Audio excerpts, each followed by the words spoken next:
Hey guys, welcome to the glorious garden route of the Western Cape in South Africa. I'm on holiday, as you can see from my bushy beard, my shorts and my pluckies. And I've been fortunate to spend the last festive season behind the steering wheel mostly of this brand new Ford Everest. Now I've driven a lot of cars that attract a lot of attention through the years, but I've rarely seen a car attract as much interest as the Ford Everest. Everywhere where I went, petrol stations, shopping malls, people stopped me to ask me about the engine, the fuel consumption, the tech, and whether it is now really a Toyota Prado rival and not a Toyota Fortuner rival. And I guess those are also the kind of questions that you would like to know. So let's get going.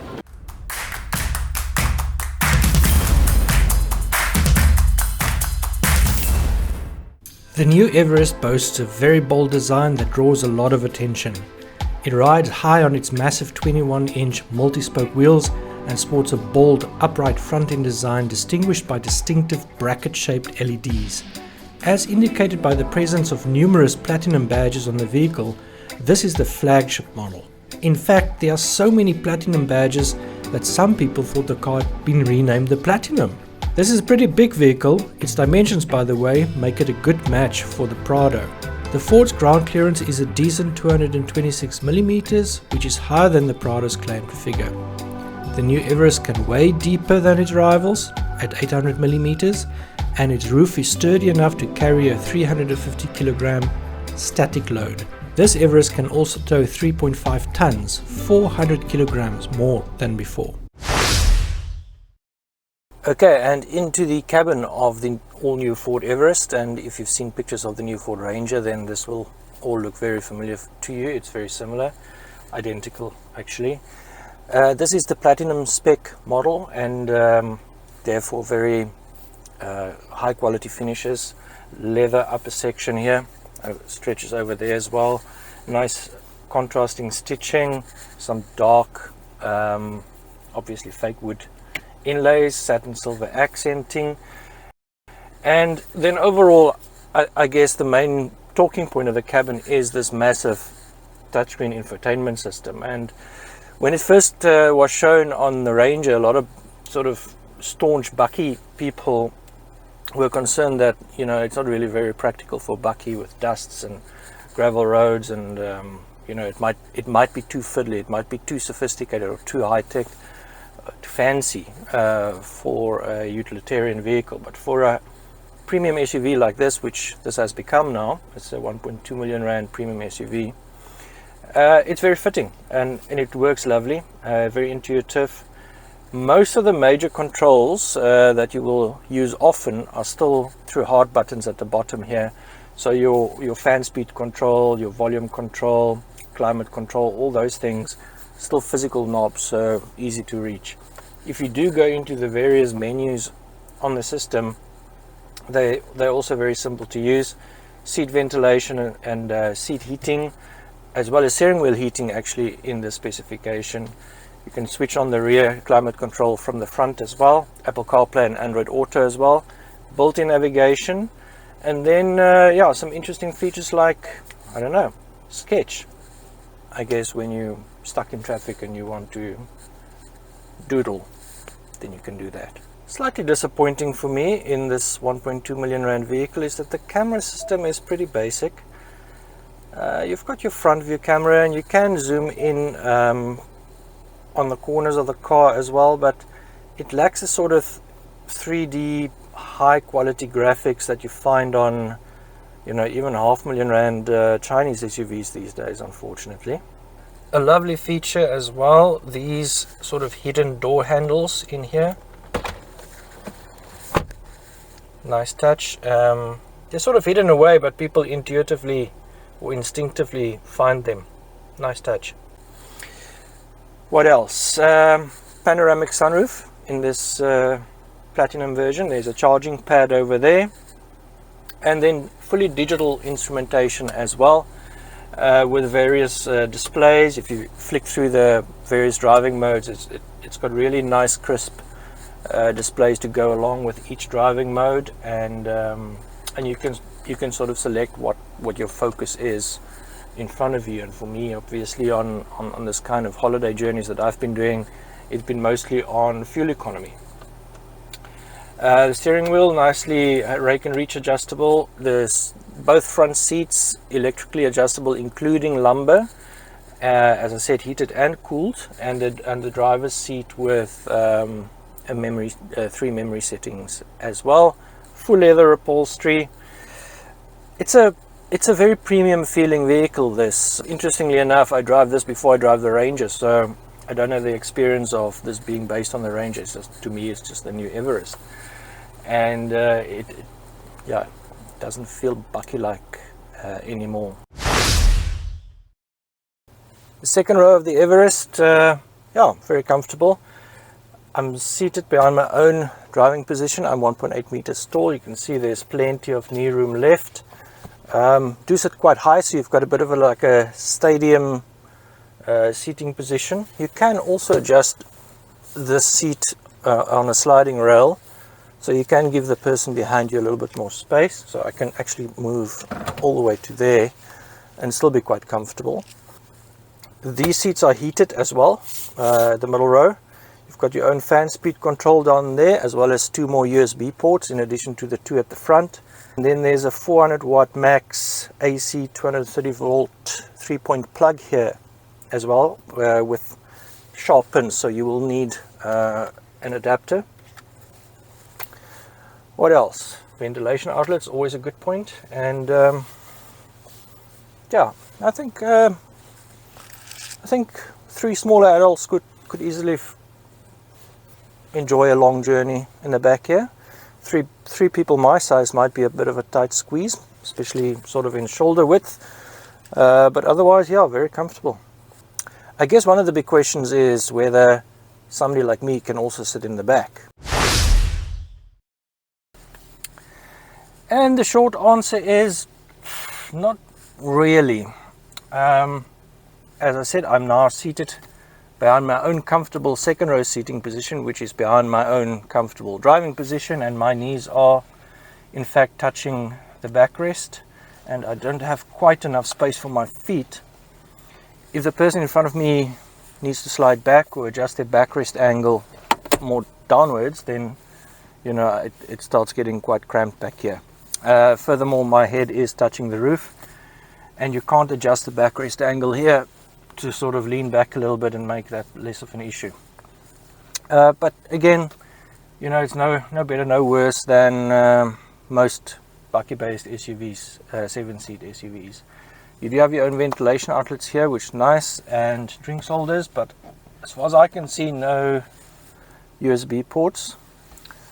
Let's have a look at the boot. On this Platinum specification Everest, you do get a nice bunch of practical extra features, such as a detachable tow hook. You also have a automated tailgate. Very filthy now. Now, in terms of packing space, as is the case with most bucky-based 7-seaters, with the seats raised, which you can do electrically in this Everest, there isn't too much space in the back here. 295 liters, Ford says, and under here only a very small little nook for a few items, and you've got your tools over here. And to put the rear seats down, just these 2 little buttons on the side,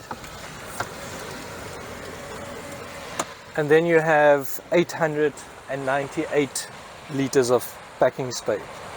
So definitely bigger than a Fortuner, but definitely more practical than a Fortuner with its fold-up seats on the sides. Everybody wants to know about the engine, so let's talk about the engine. It's a 3-liter V6 turbo diesel, and it punches out 184 kilowatts and 600 newton meters of torque, and that's a lot. No Fortuner diesel at the moment comes close. Not even the Prado comes close.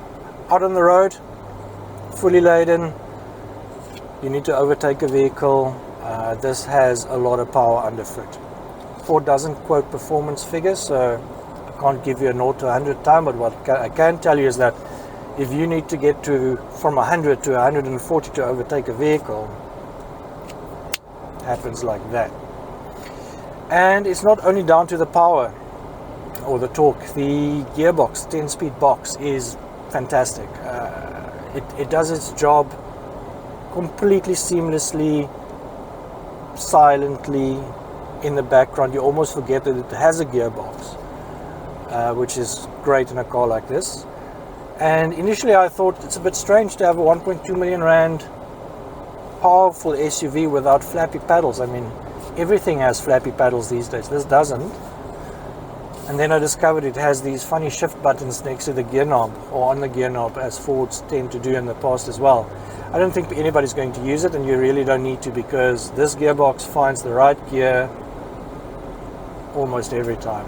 And yeah, a pleasure to cruise in. I guess the downside of all that power is fuel economy. Now, in the launch literature, a fuel consumption figure of 8.5 liters per 100 kilometers was printed. And yeah, I really hope that was a typing error, because it's not even remotely close. If you try, if you're in eco mode, and if you drive with an efficiency mindset, you will get between 10.5 and 11.5 liters per 100 kilometers, depending obviously on load and, you know, conditions and so on, whether you have surfboards on the roof and so on. So it is a bit thirsty, but then again, you know, I think the balance between power and efficiency is pretty much right. I haven't driven the new Ranger yet, which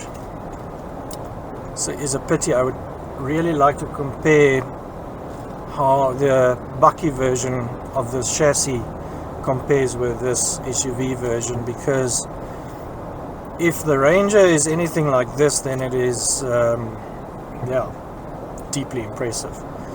I think this is now quite easily the best of the Bucky based SUVs in terms of its ride and handling compromise and setup. So it's fairly stiffly sprung, and if you combine that with a fairly low profile 21-inch wheels, low profile tires,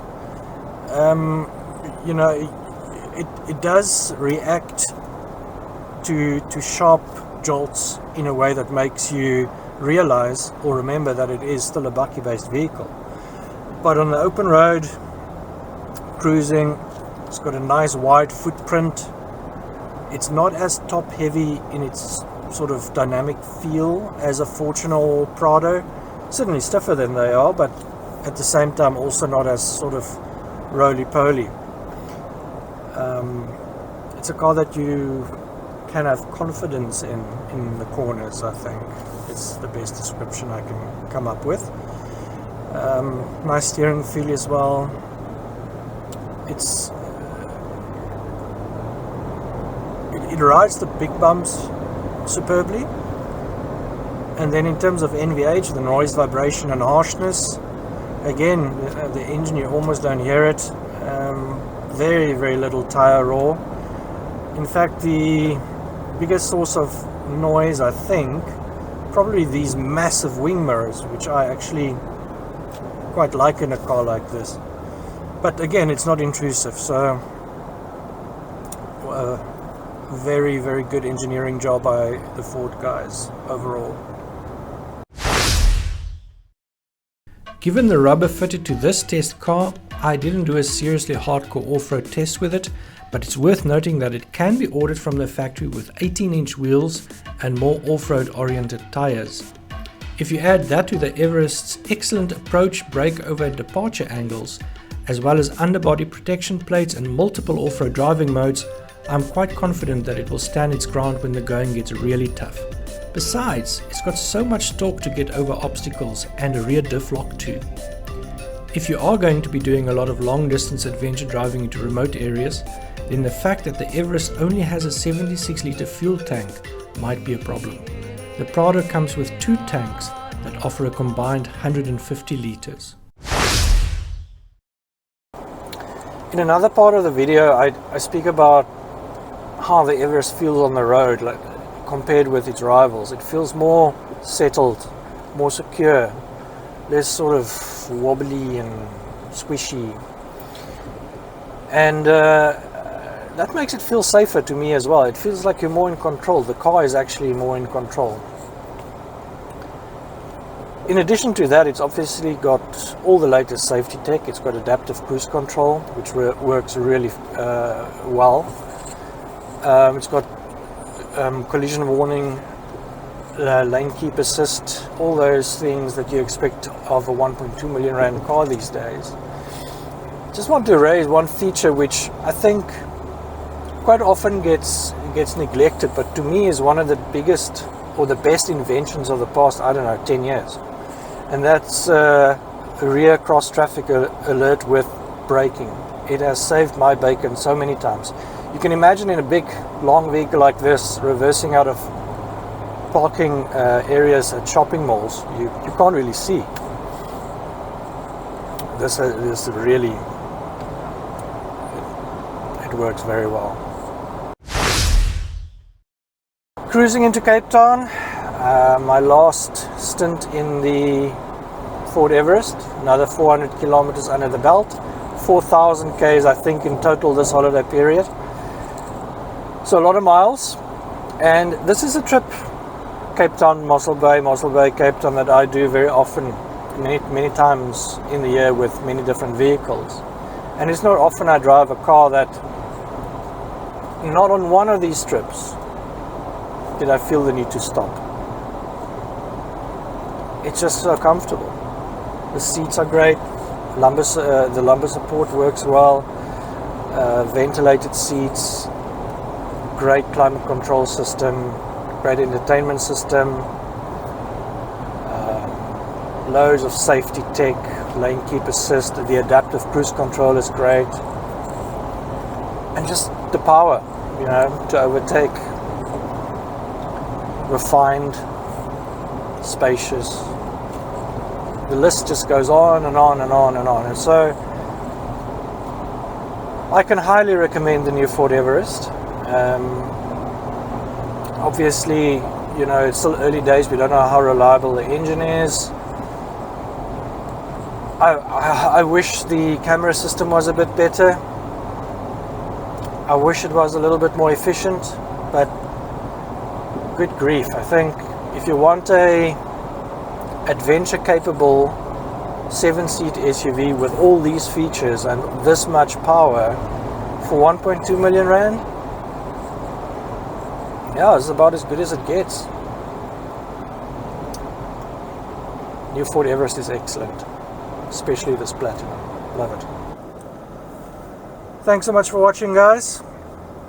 First one of 2023. I will hopefully be bringing out a few more, or rather more regularly this year. I've got a new phone. I still shoot on the phone all by myself, edit by myself, except when my son rides on his bicycle in front of me, do some tracking shots. So it's really just for fun. Thanks for the support. Cheers. Bye.